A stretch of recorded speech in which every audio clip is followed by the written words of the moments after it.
হাস্যকর। I hate like anything. Feelings অন্য জিনিস। ফিলিস্তিনিদের জন্য আমার ফিলিংস আছে, ফিলিস্তিনের জন্য আপনার ফিলিংস আছে। কিন্তু যে লুটেরা গিয়ে বাটার দোকান লুট করে, যদি ভেঙে চুরে জ্বালায় পড়ে যাইতো বুঝতাম, জুতা চুরি করে নিছে তো, খাবার লয়ে গেছে, প্লেট লয়ে গেছে, তার মানে কি? তার মানে আপনি লুট করতে নামছেন কখন? যখন আমার বিদেশিরা এখানে সম্মেলনে বসছে, বিনিয়োগের সম্মেলন, তখন।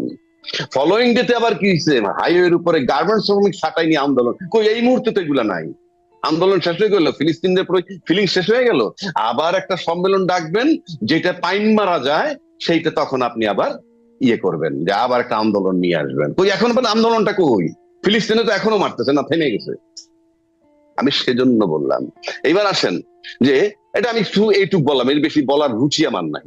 আর 2 নম্বর আসেন, আপনি বললেন যে জনগণ বলছে ইউনূস সাহেবদেরকে 5 বছর দেখতে চাই। জনগণ